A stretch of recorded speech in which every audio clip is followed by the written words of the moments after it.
예.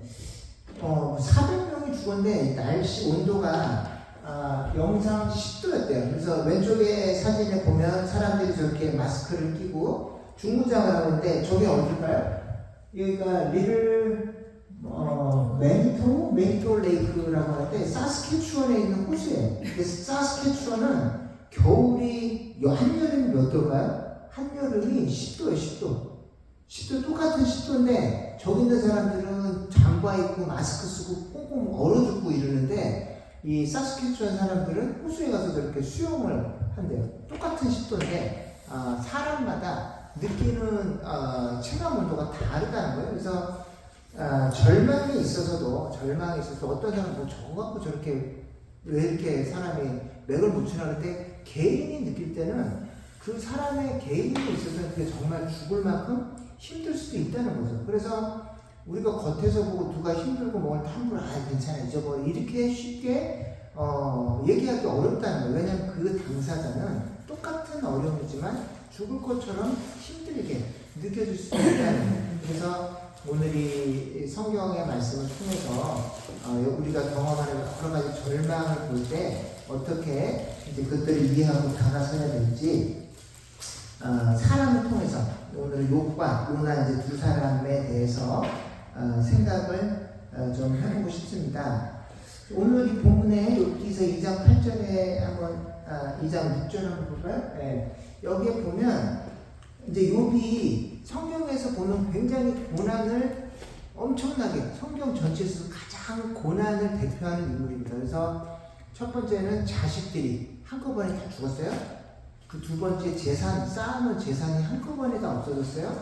그리고 몸에 질병이 들어왔는데 아마 그 온몸에 종기, 악창이 나서 이제 막 그게 막 고름이 나고 피가 나고 막 이렇게 되는데 그걸 한 1년 정도 알았다고 생각합니다. 그리고 이제 앞에 나타난 자식들이 죽는 것과 재산을 뺏긴 것은 거의 하루 안에 다 이제 일어난 날이에요. 그래서 이렇게 고난을 당할 때 이제 욥이 이제 뭐라고 얘기하냐면 이제 중요한 것이 이제 절망이 찾아올 때 이제 우리를 무너뜨리는 가장 중요한 포인트가 뭐냐면 오늘 2장 6절을 보니까 나의 날은 배틀의 북보다 빠르니 희망이 없이 보내는구나 이렇게 되어 있습니다. 가장 큰 목표가 뭐냐면 희망이 안 보여요. 우리가 앞에 우리 뜻이 좌절되고 뭔가 계획했던 일들이 무너져 갈 때 가장 큰 위험은 뭐냐면 좀 기다리면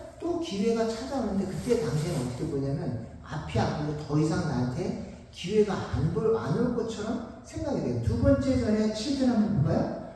내 생명이 한낱 바람 같은 생각하옵소서 나의 눈이 다시는 행복을 보지 못하리이다 이런 생각이 듭니다. 그게 이제 사탄이 주는 생각인데 절망이 찾아올 때 가장 큰 고통이 뭐냐면 다시 내가 과거로 돌아갈 수 없을 것 같다라는 그 생각이에요.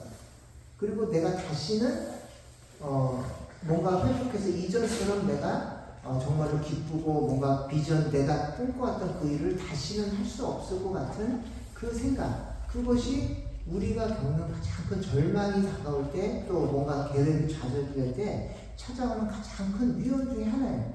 그래서 코로나가 처음 시작됐을 때 같이 이제 대부분의 사람들이 이게 언제 끝나겠냐, 이게 뭐 지난번에 그 코로나 한참 할 때는 뭐 찐이 아침에 내가 막 드라이 라이딩 했을 때 찐이가 마스크 쓰기 싫다고 계속 하는데 마스크 써. 근데 어느 날은 울면서 그래.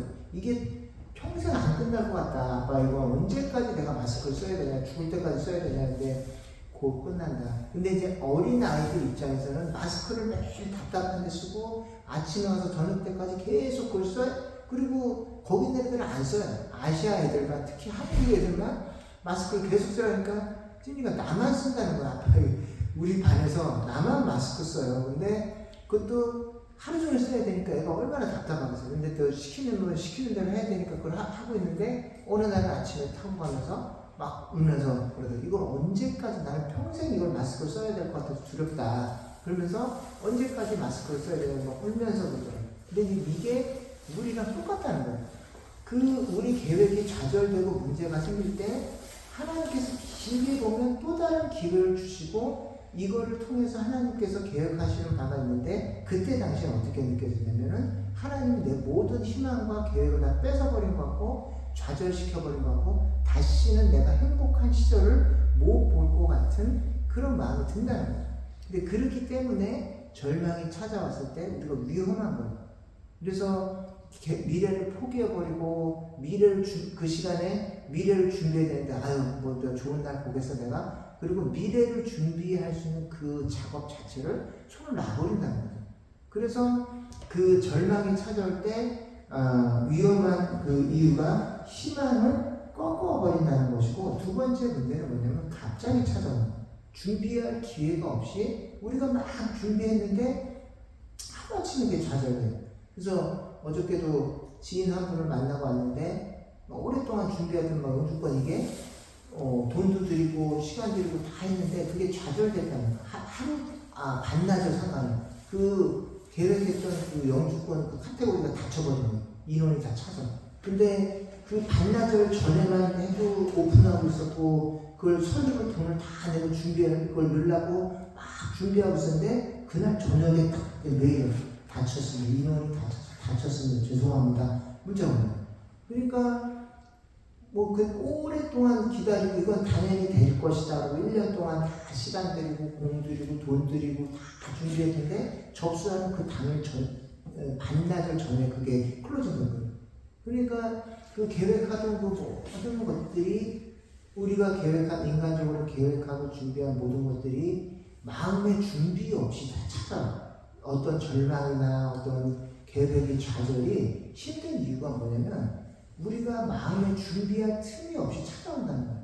그럴 때 더 이상 나 이게 이쪽은 안 되는 건가? 이렇게 뭐 나한테는 이제 길이 없는 건가? 이렇게 하면서 엄청난 절망감이 몰려온다는 거예요. 근데 욥도 그랬어요. 욥도 이제 자식이 있었는데 아들들이 싹 다 죽어버렸으니 그거야말로 정말 미래에 나한테 무슨 낙이 있겠냐. 그리고 가진 재산을 다 강도떼들이 와서 뺏어가고, 그리고 유일하게 남아있던 와이프가 뭐라고 하냐면 하나님 욕하고 죽어버려라. 왜 너 이렇게 보니까 하나님께 저주받은 것 같은데 아직도 하나님께 뭐 기도하고 있냐? 아직도 교회 다니고 있다고? 아직도 하나님께 뭐 기대고 있다고? 그러면서 욥 같은 경우는 평생을 같이 살아온 아내가 가장 힘이 되고 지지를 해줘야 될 그때 그냥 하나님 욕하고 죽어버려. 뭐 하고 있냐. 그래서 이렇게 하면서 절망의 멘트를 날려요. 그러니까 이제 욥의 입장에서는 하나님 앞에서 뭐라고 합니까?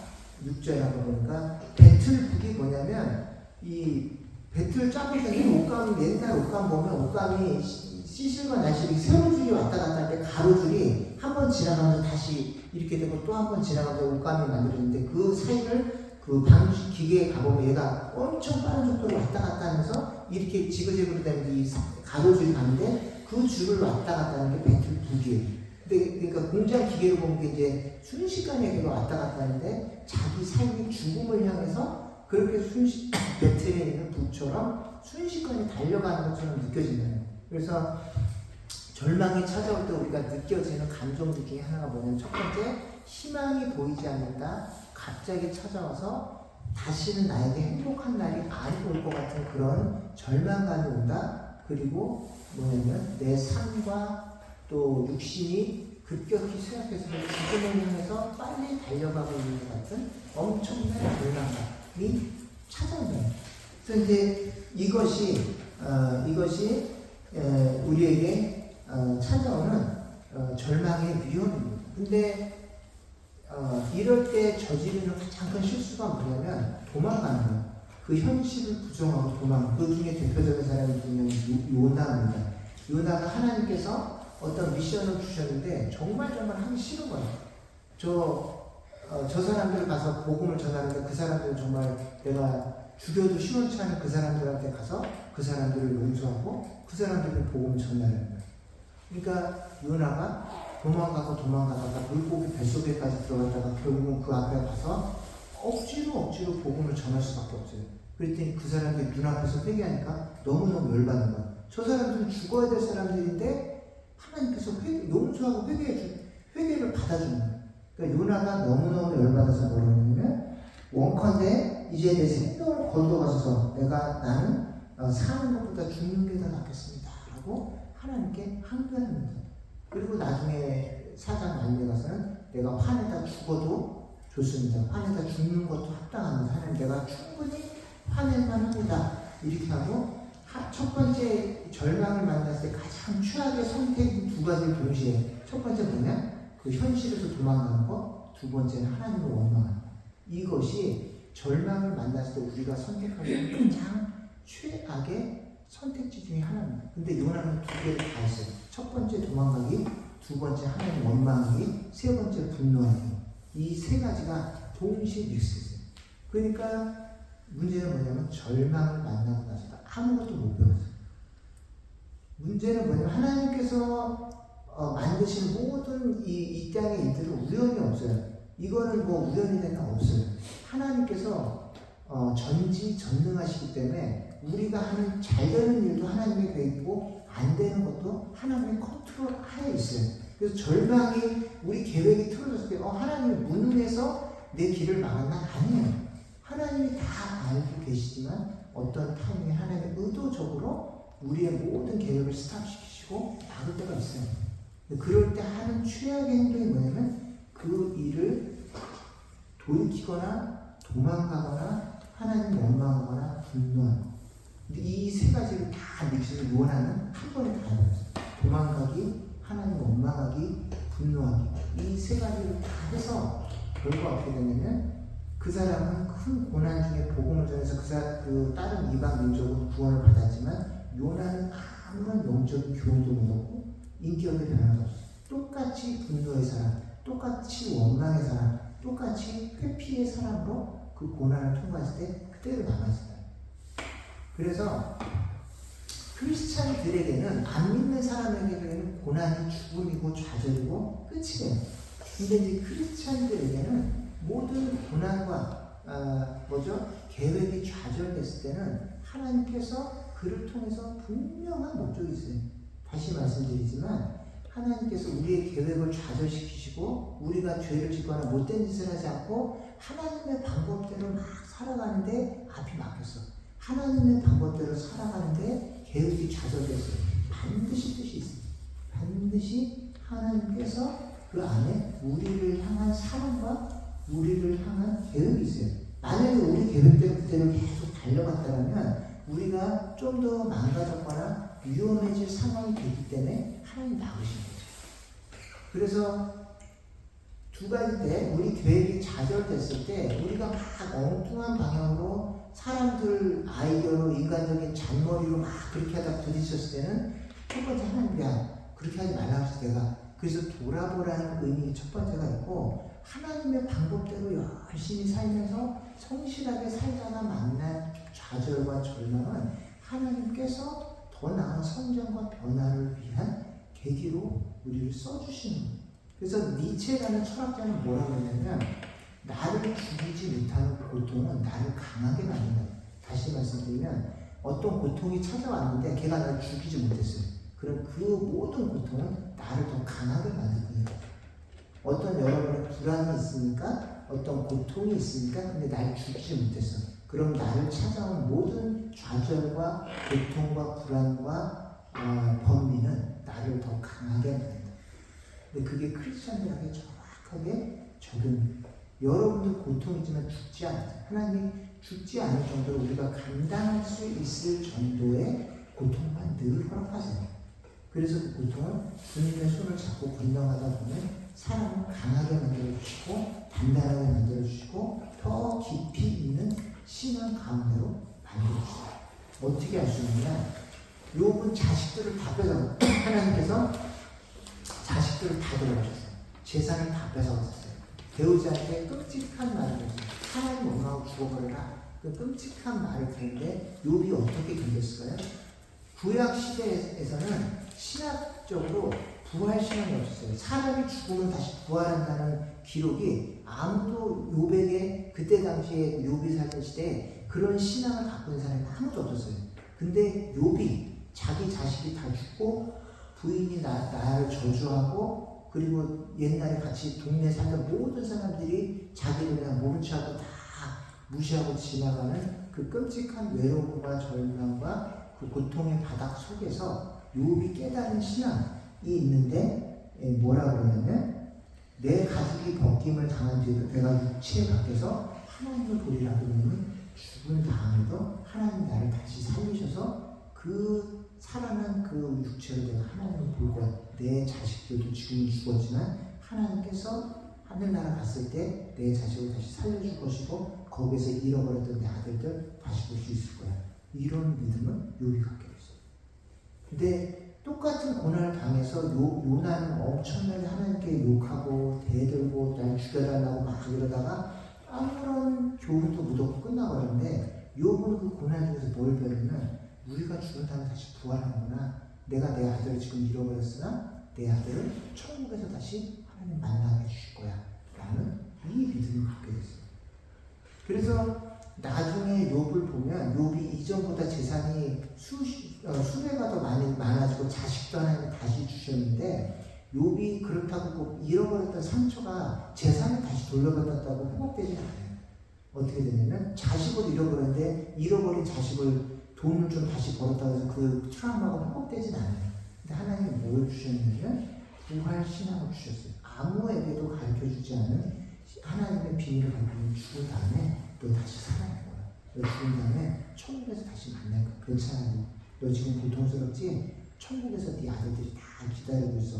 천국 가면 거기에서 네가 잃어버렸던 또 여기 땅에서 이 마음 아프게 잃어버렸던 모든 사람들을 천국에서 다시 만나고 너 괜찮아. 라고 하나님께서 위로해 주세요. 그러고 나서 욥이 42장 5절에 보면 내가 하나님에 대해서 귀로 듣기만 들었사오나 이제는 내가 눈으로 주를 배웠습니다 라는 거예요. 근데 그게 뭐냐면 고난을 현장에서 도망가지 않고 정직하게 거기서 버틴 사람들은 누굴 만나냐면 그 길가에 계신 예수님입니다. 다시 말씀드리면 여러분들이 글로 하나님이 보내신 자리 있잖아요. 도망가지 마세요. 하나님이 내 계획대로 보내주셨는데 그 일을 하다가 사람들이 욕먹을 수도 있어요. 그리고 내 뜻이 좌절될 수도 있어요. 그리고 거기서 뭔가 내가 마음 아픈 그런 일을 만날 수도 있지만 절대 도망가지 마세요. 그리고 원망하지 마시고 천천히 하나님을 기다리고 있으면 그 죽을 것 같은 고통의 그 자리에서 예수님이 기다리고 계시죠. 내가 가는 이 길 끝에서 내가 주님을 배우리니 라는 그 CCM 가사처럼 크리스찬들에게는 그 고난의 자리가 예수님을 1대1로 만나는 자리예요.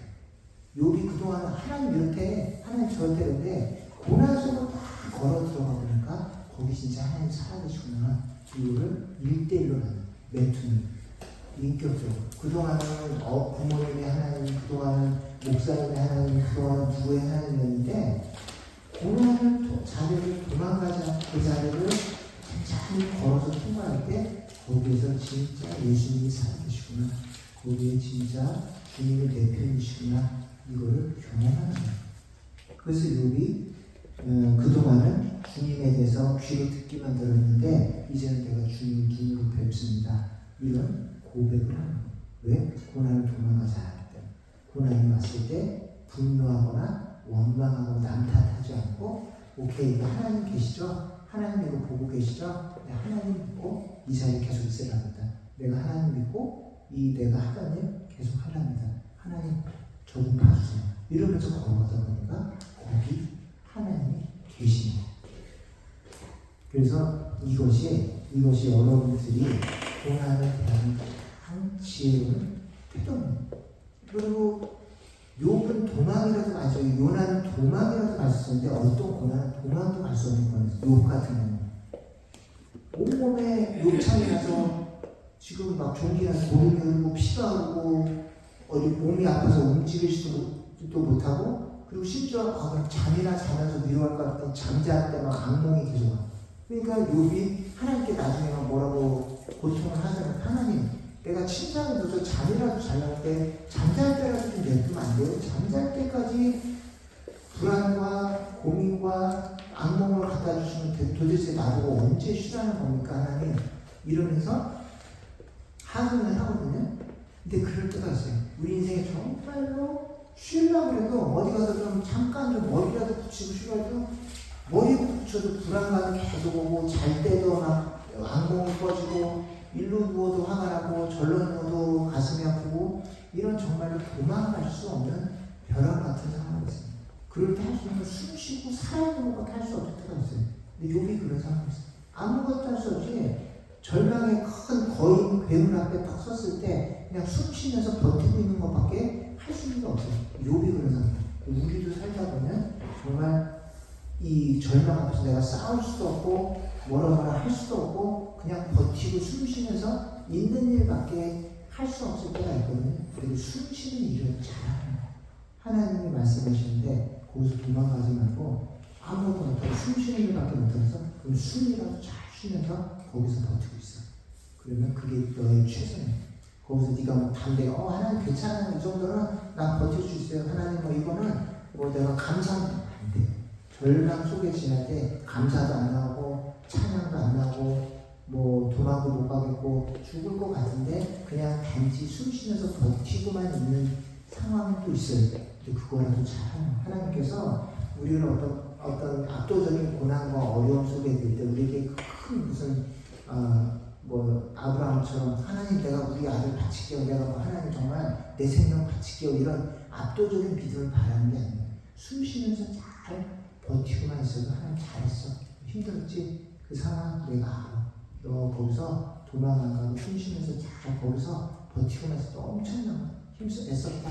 하나님 그렇게 얘기하시고 욥 보고 그 당시에 막 여기 피부가 터져서 피가 나고 막 와이프가 막 나를 저주하고 친구들이 막 나를 비난하고 그럴 때 하나님 감사합니다. 이거 하나님의 은혜 이런 거 안 받으면 그냥 잠잠히 숨 쉬면서 버티기만 해도 잘했어.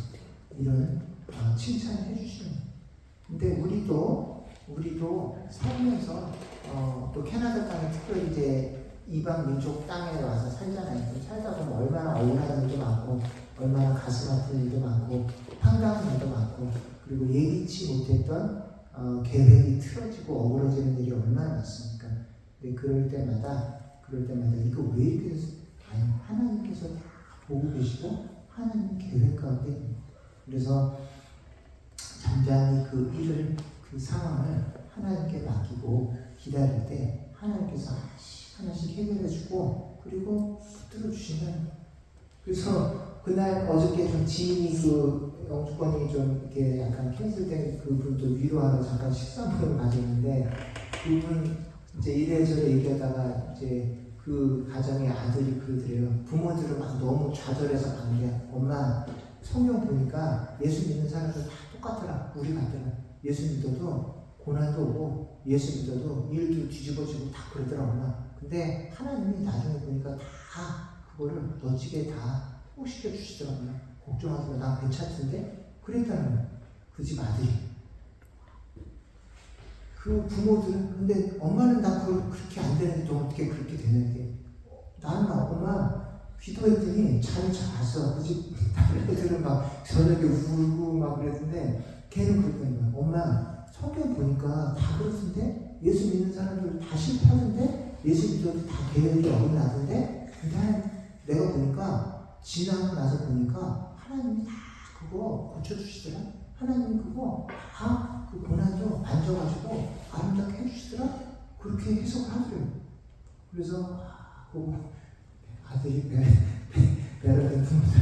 이제 부모보다 더 큰 신앙을 갖고 내가 그래서 그거 보고 우리가 참 위로를 받고 왔는데 이제 마찬가지예요. 그래서 어떤 고난은 사람의 머리는 해석이 안 돼. 왜 하나님 내가 잘 살았는데 왜 이러세요? 근데 우리는 모르는데 하나님이 길게 보고 또 잠깐 이 계획이 어긋났지만 길게 보고 또 하루 이틀 살고 말 거 아니잖아. 여기서 1, 2년 살고 말 거 아니잖아. 길게 살 거면 지금 네가 나를 만나고 지금 이 자리에서 네가 하고 있는 게 너 전체 일생을 봤을 때 너무너무 중요한 거야. 그래서 내가 너를 이렇게 만들었고 그래서 내가 너를 이 계획을 잠깐 멈춘 거야 라고 하나님 설명해 주시는 거예요. 그래서 우리가 우리 마음에 아픔도 있고 내 뜻대로 안 되고 그리고 뭐 정말 고통스러운 이제 그런 순간이 있는데 그럴 때 욥처럼 잠잠히 하나님 바라보시고 그리고 하나님 그 상황을 해석해 주실 때까지 노하지 말라고요. 도망가지 말고 그 현실에서 도망가지 말고 그리고 분노하지 말고 남들 원망하지 말고 그 자리에 서서 숨만 잘 쉬고 있어도 잘 여러분 특별하지 않아도 잘 버티고 숨 쉬는 일밖에 못할 수 있어요. 숨만 잘 쉬고 있어요. 숨만 잘 쉬면서 그 자리에 있으면 하나님께서 여러분들에게 새 힘을 주시고 그리고 또 그 길을 해결해 주시고 더 나은 미래와 더 나은 앞길을 예비해 주실 줄로 믿습니다. 아멘. 저와 그런 절망을 만났을 때 욥처럼 요나처럼 어리석은 선택하지 않고 욥과 같이 잠잠히 지혜롭게 그 길을 지는 저와 여러분이 되시기를 예수님의 이름으로 축원드립니다. 기도하겠습니다. 하나님 아버지 감사합니다. 하나님 이 캐나다 땅에 특히 이방 또 다른 문화권에 들어와서 살면서 저희들이 생각지 않았던 많은 가슴 아픈 일들을 경험합니다. 계획도 무너지고 또 가슴 아픈 말도 듣고 또 여러 가지 외롭고 또 억울한 또 그런 경험들을 많이 합니다. 정말 숨쉬는 일밖에 할 수 없는 그런 경험들을 많이 하는데 하나님 욥처럼 잠잠히 하나님 그 길을 도망가지 않고 원망하지 않고 분노하지 않고 하나님 그 길을 걸어갈 수 있는 힘과 능력을 허락하여 주시옵소서. 하나님께서 보고 계시고 하나님께서 통제하고 계시고 하나님께서 제 인생 책임져 주시는 줄로 믿사옵나이다. 저희가 불안해하지 않게 하여 주시옵고 사단이 주는 마음으로 희망이 없어 보이고 다시는 행복하지 못할 것 같은 그런 불안한 마음 속에서 하나님 잠잠히 우리 주님을 신뢰하고 한 걸음씩 걸어가는 저와 모든 성도님들 될 수 있도록 주여 도와주시옵소서. 감사를 드리며 모든 말씀 우리 주 예수님의 이름으로 기도드리옵나이다.